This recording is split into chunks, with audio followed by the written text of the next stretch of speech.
Have I got a treat for you today? For those of you who are married, we're going to be talking about loneliness in marriage because you can share a bed and still feel alone. You can share a house, you can share children, you can share a last name, you can even share history, long history together, and still feel emotionally unseen. Because loneliness in marriage doesn't always look like fighting. Sometimes it looks like silence. Sometimes it looks like politeness, schedules, co parenting, and just kind of functioning day to day. But there is just one thing missing: there is no intimacy. So if you've ever laid next to your partner and you felt emotionally miles away, stay with me. Today, we're naming that loneliness in marriage, and we're going to be talking about loneliness in marriage and how to rebuild and heal your marriage. Coming up next.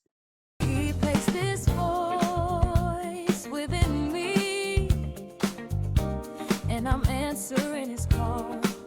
I choose light when life feels broken. I choose faith when hope feels small. This is my destiny to speak healing, hope, and love. Yeah, I've answered his call. Welcome back to The Bad, the Ugly, the Good, and Healing You. I am your host, Dr. Jenita Griffin, also known as Doc G. I have a good one for all of you married people out there. This is a topic that not very many people like to admit, not very many people like to talk about. I have been married, it's going on 27 years come July, and I have been through it all. You don't have to have infidelity in your marriage. You don't have to have someone beating on you to where it did fall apart, or the marriage becomes to look and appear that it is not as healthy as it should be. So you don't necessarily have to go in that direction in order for your marriage to be unhealthy. There was one point in time, I want to say 7 year, people call it the 7 year itch, where I was wondering, like, what's going on? What's happening here? I feel like I'm raising the children by myself. I feel like I'm doing everything by myself. And I say that to say that it was a rough patch. And so 20 years later, I feel like I am someone who can speak about it all again. You don't have to have infidelity. You don't have to have it where someone is hitting on you or anything to where it can look unhealthy. It can look unhealthy by just not having that connection, that intimacy, and you're just going about life as partners. And there are so many things that can happen in that element within itself when you don't have that emotional attachment any longer. Some people ask me, well, why didn't you go into couples counseling? Why did you not? For someone who has a successful marriage, we've been together a very long time. Those of you who don't know me, my husband and I grew up together as kids, and we have history. So we've known each other for a very long time, and we married in 1999, and again, we're going on 27 years. And I could probably do a series of lives. I could probably do a series of question and answers to help other women and men through some of the challenges that they may have in their marriage. I could probably do a lot of that. So people ask me, why haven't I started to do couples counseling and talking about the rough patches and communication, and when you have conflict or when you may have eyes in a different direction? Because it's easy when you don't have that emotional attachment, when you have that lack of intimacy. It's very easy for your eyes to start wandering. You may not touch, you may not even engage, but your eyes can start looking elsewhere. But I don't do it because I used to do a lot of family counseling when I used to work with children. I did it all. I did play therapy and I work with children, I work with adolescents. And in my experience in my earlier years of being a therapist, I used to do the family therapy where I would just talk to the parents and we'll have family segments. And for the most part, I'm good at what I do and I do what I do. But some of the sessions were very hostile. When I would just talk with the couples, the mother and father, and when I do family counseling, for it's in the best interest of the child. So whatever I do, I'm doing it to where we can look at how we can work with the child to improve his or her behavior. But it just totally deterred where a lot of the sessions dealt with the couple, and I found myself working on communication and not showing children when you have disagreements and arguing and fussing and fighting. But there were segments that was very hostile. And I said to myself a long time ago, this is not for me. I could not do this on a um, day-to-day basis. But there are some therapists who, who can, and they really enjoy it. And for me, I'm not a very confrontational person. I'm not a very confrontational person. And so when you have all of that confrontation where they are angry at one another and they are just unloading, it can be hard to manage. And for me, I just said a long time ago that was not my niche. I didn't want to deal with couples and I'm going to stay away from that. But 15 years later, if you will, 20 years later, mm, I am married. And again, people ask me that question, can you advise us this and this? And I can do that, but I don't want to do the couples per se thing. I don't feel like that is for me because when it gets hostile and it gets confrontational, that's when another side of me can come out. And I don't want to present that way.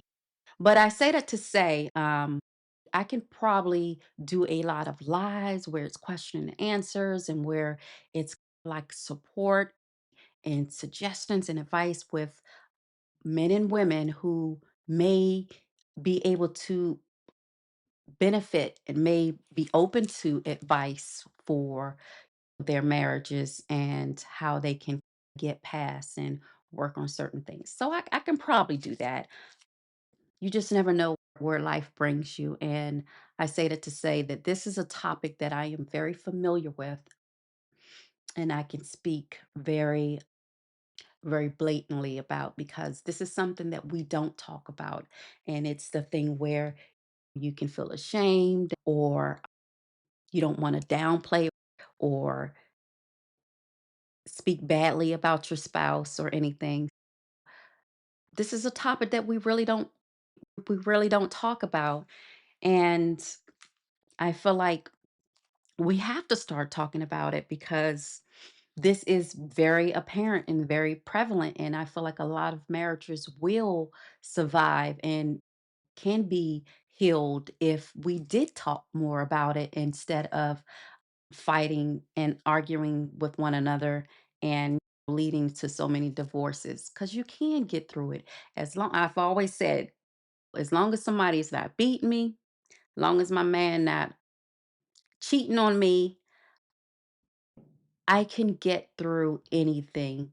And, we can get through anything as long as those things are not happening. And I'm pretty sure there is one or two other deal breakers, but you don't have to necessarily have those things to where the emotional disconnection um, doesn't take place because it can. And being married as long as my husband and I have been married, you grow apart. Think about it. We were young, we were kids. And as we age, he ages, I'm aging, and we're going through life together. we're doing life together, and you grow in two different directions in that you may not have very much in common. And thank goodness we did get through that. And things do get better. So, again, so let me get on the topic. Okay. I can diverse a lot with this kind of topic and segments because these are very personable to me. And I want to apologize because here we are 10 minutes, and I said I was going to try to keep my segments to where they are in between 30 and 45 minutes, but here I am babbling.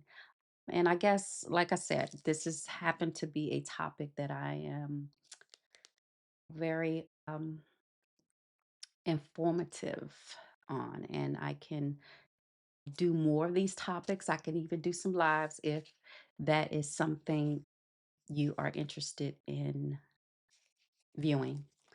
Okay, so moving into the bad. The bad is when disconnection starts quietly.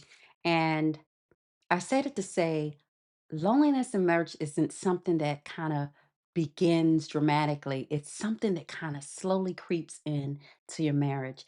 It begins subtly, if you will. It's not something that occurs like after one event or even something that occurs abruptly. It happens over time. You may be raising the kids and just doing life together and not realizing that, hey, I'm not having these emotional needs met. Stress increases, conversations may become shorter, phones become replacement for eye contact and that touching intimacy. Resentment slowly creeps in that goes unspoken. So over time, couples tend to shift from partners to becoming co-managers of life, becoming two people who are just really roommates, if you will.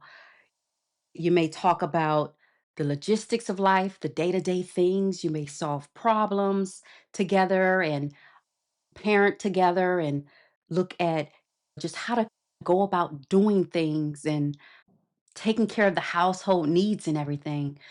And you stop sharing yourselves, that deep interpersonal part of yourself with one another. And that's when the bad kind of comes in. I feel like this disconnection feels in so many ways safer. It feels safer than just being vulnerable. Instead of saying to your partner, I feel lonely, you sometimes just mask it and say, I'm fine. And then you have the loneliness creeps in and it grows and it gets bigger and bigger in silence. Research. So I got to give you guys some research. So, what does the research say? Studies on relationships suggest that couples can remain together physically while drifting apart emotionally. Stress, poor communication, emotional neglect, unresolved conflict, and lack of intimacy can slowly create distance over time. When this happens, one or both partners may begin to feel isolated, even though they are not alone. Researchers also note that loneliness in marriage is often tied to unmet emotional needs, the need to feel heard, the need to feel valued, the need to feel safe, the need to feel connected and understood. That is what makes marital loneliness so painful. The issue is not always the absence of a person, but the absence of emotional closeness. So you see, that's why this conversation needs to be discussed. It needs to be talked about because not many people even know how to put a name to what they're feeling when they have loneliness in the marriage. They may not even know how to even put a name to it. You can have the perfect partner, the spouse, someone who's a good man or a good woman, and you do life together. And as time, you grow apart and you wonder why do you not feel as attached or connected to that person. And oftentimes it's that unmet emotional needs. You're so busy parenting the kids and raising the kids together that it becomes that these things are not addressed or talked about openly towards one another. And then you have, as time go on and you don't catch it, as time go on, then you next thing you know, you are going to a point of no return where you're having someone in the marriage committing infidelity. And so that's what some people may not be a point of no return, but for most people, that is the point of no return, the infidelity and you stepping out on your marriage. So before we discuss the ugly, I want to show you what that sounds like. So I want to introduce a skit, and it's going to be a three-part skit because I need for you to see the good, the bad, and the ugly of what loneliness looks like in a marriage. So stay tuned. This skit is called Right Next to You. It reflects what happens when two people are physically present but emotionally far apart. It is that the connection quietly started disappearing while both people were still there. Sometimes couples are not breaking loudly, they are fading quietly. You ever sit next to somebody you love and still feel alone? What do you mean? I'm right here. That's just it. You're here, but you're not here. I'm home every night. I'm not out cheating. I'm not doing anything wrong. I didn't say you were doing something wrong. I'm saying I miss you, and you're sitting right next to me. And this is how loneliness hides inside marriage, not in screaming, not in chaos, but in misinterpretation, in exhaustion, in silence, in unspoken needs. So now I'm a bad husband because I'm tired? That's not what I said, but being tired has become the answer for everything. I'm working, we don't laugh, we don't connect, we just exist in the same house. I'm working, I'm providing, I'm caring a lot too. And I appreciate that. But I need more than a provider. I need a partner. I don't need perfection. I don't need grand gestures. I just want to feel chosen again. I want to be looked at like I matter. I want a conversation that is not about schedules, bills, kids, or responsibilities. I want to feel close without begging for crumbs. I thought being here was enough. I thought staying faithful, going to work, and coming home meant I was doing what I was supposed to do. I did not know she felt this far away. Truth is, I've been lonely too. I just didn't know how to say it without sounding weak. The unspoken hurt, the constant distractions. The assumption that later would come. We tell the truth. We stop pretending proximity is the same thing as connection. It is being unseen by the person lying right beside you. But when truth finally enters the room, healing has a place to begin. A lonely marriage is painful, but it does not have to stay that way if both people are willing to see, hear, and reach for each other again. That said, you can share a home, a name, and a history with someone and still ache for connection. But naming the ache is often the first step toward healing it. So moving into the ugly is what loneliness turns into if the emotional loneliness is unaddressed and it just turn into taking a life of its own. So it can turn into like resentfulness, it turns into irritability, emotional shutdown even. It turns into things like you start to fantasize about things, not me, but you start to fantasize about things just to escape what is actually going on in your present in your household. You imagine a lot of things and that could take a life of its own. You start comparing other relationships to yours. You begin to feel invisible. And so if it's not addressed and it's not talked about, it can take a life of its own. And for me, when I was going through that phase of my life, my husband and I, when we were going through it, like I said, I known him like so long that I just said hey, I'm lonely. I'm going to start having eyes for somebody else. And of course, he kind of shrugged it off and didn't take me seriously because I just wasn't going to do that. But I often complained about I'm not feeling like you're here. I'm doing all of this for the kids on my own, and you're out little league, and it's heavy, it's hard. You're there 99% of the time. And I had a whole different dilemma that was going on in my marriage at that time. And that, and me just sharing, I'm glad that we're past this, but it was a dilemma where he is a little league, he coaches little league. And it's one thing, again, and that was a conflict for me because you're here, you're spending majority of your time coaching little league, and I'm here raising your three sons and your daughter, but you're there practice and everything majority of the time during the day, and I'm here like, what about your sons? So it was one of those conflicts where he was doing good and he was providing a service for the community, but what about the household?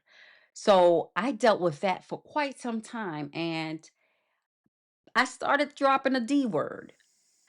And he listened, and that's a whole different topic. I know it not necessarily having due to emotional detachment. That was a reason that was going on. But, I also have the emotional detachment part of it too, because in doing that and going through that, there was a feeling of emptiness and loneliness and detachment and resentment, if you will. So I say that to say that I'm glad that we're past that, but you can rebuild the emotional intimacy.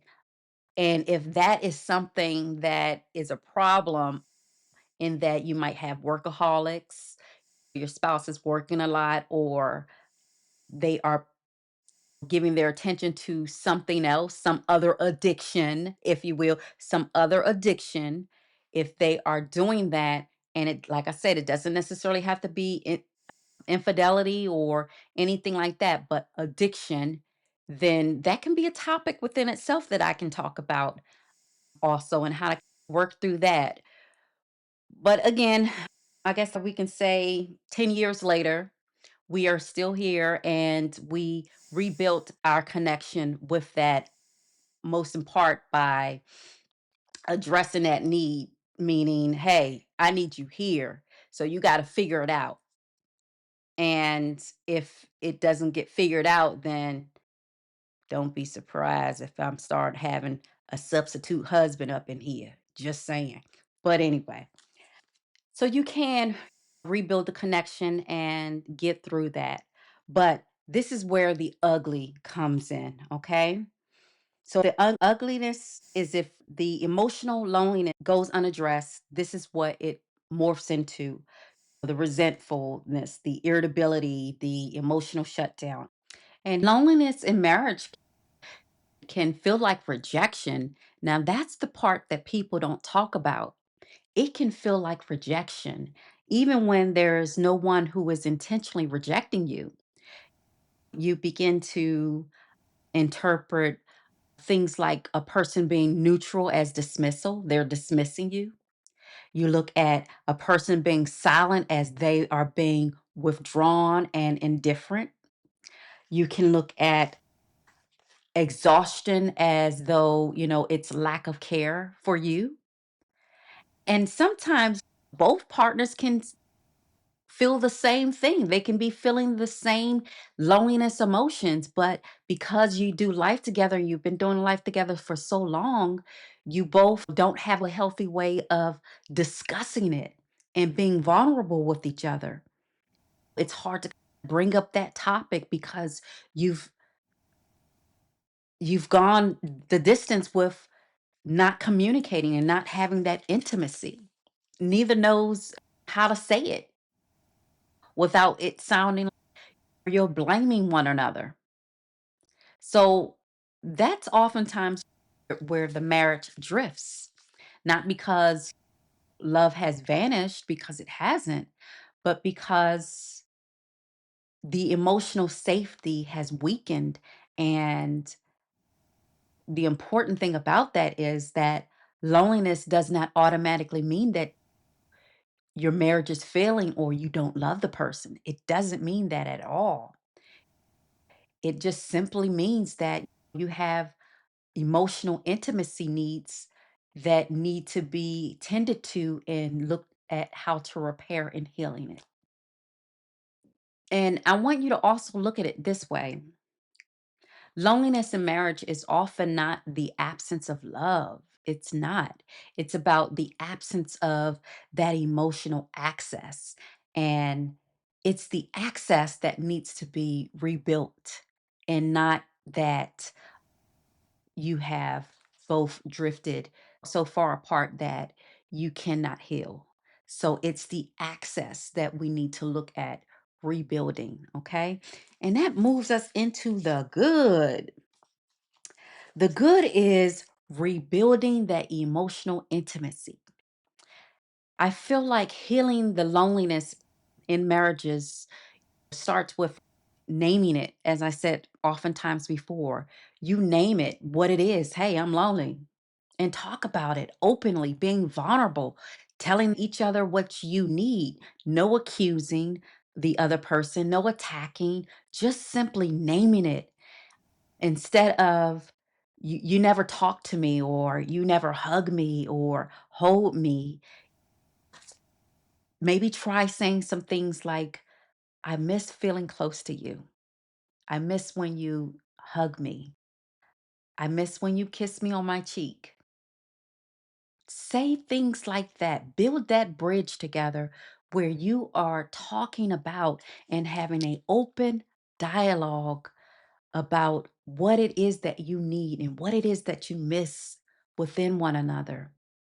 You'd be surprised, like I said, you'd be surprised that the other person is feeling the same way. And if you can just be vulnerable with each other and have an open, honest conversation, no blaming, no attacking, no negativity, if you will, you can look at try and fix it. Instead of, I feel like you don't care. Try saying things like, I've been feeling disconnected and I don't know how to fix it. Reconnection requires emotional curiosity. It requires you both turning toward each other instead of away from each other. It's about you being vulnerable with one another and you sharing that reflection with one another. It's about you being intentional and having that intentional affection towards one another. So small shifts can help you rebuild that safety. And so that's where you want to start and that's where you want to look at rebuilding that safety. Small shifts build safety. And sometimes the repair conversation may feel awkward and uncomfortable for you. Remember, that person that you fell in love with. Remember that and think into that and look at how you once spoke and talked with that person. Because sometimes it can really be uncomfortable, but the avoidance guarantees that you will have some sort of infidelity or you will have the big D word, that divorce. The vulnerability, you being vulnerable, creates that possibility that your marriage will heal and become healthy. So I want you to ask yourself, when did I first notice the loneliness? Have I expressed it clearly or protected myself from expressing it? Am I waiting for my partner to read my mind? What would emotional closeness look like to me? Clarity precedes change. Clarify that for yourself. Ask yourself those questions and look at how you can go about healing your marriage. The other thing is, and this can be a whole different topic within itself too, is, and I'm off script again, is you got to ask yourself, are you lonely or are you bored? Are you lonely or are you bored? There's a difference. I've been there too. Loneliness in marriage feels like emotional distance, whereas it could sound like I don't feel seen. I don't feel heard or I'm misunderstood and I'm not emotionally connected. You have a desire, a longing to become connected with that person. You feeling that the person is distant from you. That's what that feels like. It's a yearning, a belonging, a longing for that intimacy and that depth in your marriage. Whereas we know boredom feels different, and there's a whole different type of way that you can go about healing that as well, such as they have so many sex therapists, intimacy therapists that you can connect with and look at how you can go about spicing your marriage up. Dates, date nights, doing some traveling together. I know it can be hard if people don't have the support system that they need to have someone watch the kids and everything, but it happens because boredom can sound like this feels like routine. This is predictable. This is something that, is dull or something that is stagnant, something that is just like every day, Groundhog's Day, like depression in the marriage, so to speak. Boredom says, I want something different. I want something new. I want something exciting. Whereas loneliness say, I want you to connect with me. And here's why this matters. You knowing whether or not you are experiencing loneliness versus boredom in your marriage. This is why this matters because if it's boredom, again, the solution is recreating and trying new experiences. Like I said, the date night and the spicing up the marriage, rebuilding that excitement if it's boredom. And to be honest, that's a quicker fix.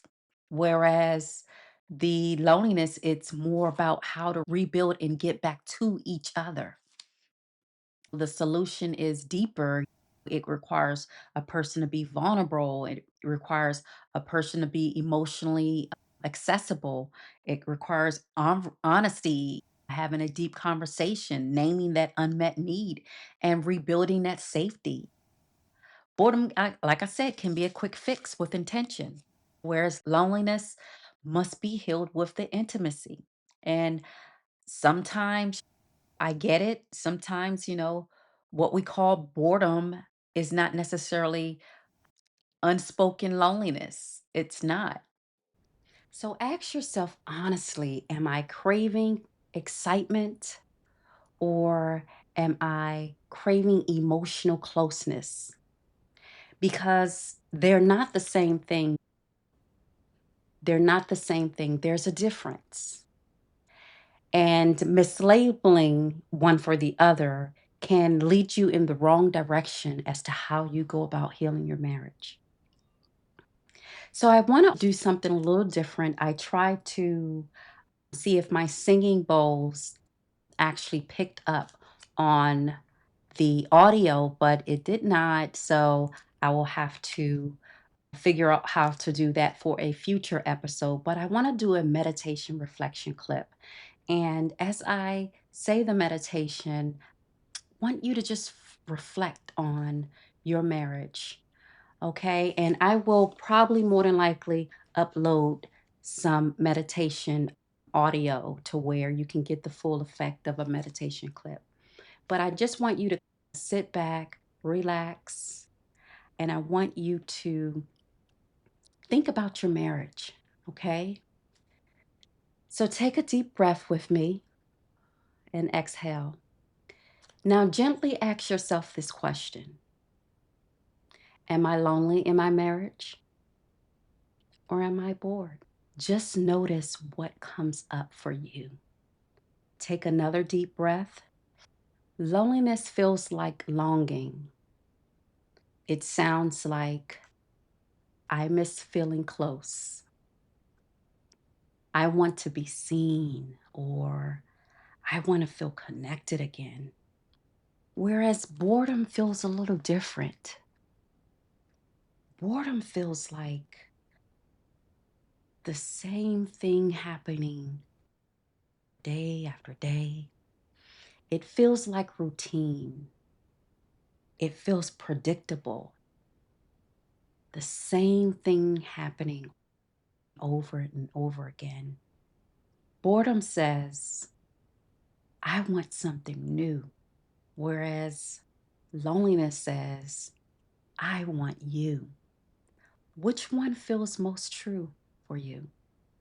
Are you craving novelty or are you craving emotional closeness?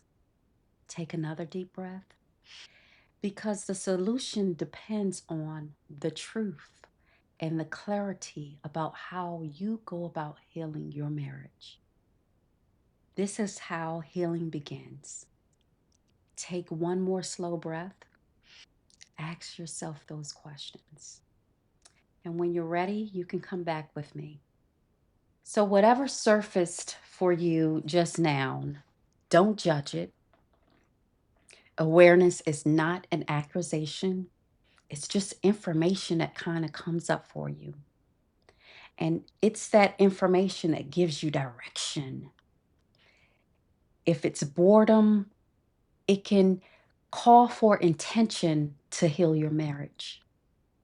Whereas if it's loneliness, it calls for intimacy. But either way, silence won't solve it. Silence will not solve it. Avoiding it, sweeping it under the rug will not solve it. You have to be honest with yourself. And that's where healing actually begins. You're not weak for feeling lonely in your marriage. You are aware. Some marriages drift apart because loneliness is ignored. Some deepen it because they actually put a name to it. Which is it going to be for you? So, in closing, I feel like loneliness in marriage does not mean that the love is gone. It means that connection just needs some attention intentionally. And the connection requires courage. Courage requires the ability to speak about it, to listen to it, to be vulnerable. Some marriages end because loneliness is ignored, while others can deepen because they are naming it and they are addressing it and they are aware of it. Which direction will yours go? Oftentimes, it deepens on whether the silence continues. If the loneliness continues, it will deepen. Don't ignore it. That concludes my session for today. Session. Ha! That includes my episode for today. That said, this has been The Bad, the Ugly, the Good, and Healing You. I am Dr. Jenita Griffin. I thank you for sitting with me. Love you, be good to you, and expect great things for you. If you are interested in further episodes regarding this particular topic or topics thereof and me doing lives, hit me in my inbox and let me know this is something that you're interested in. I'll see you next time. He placed this for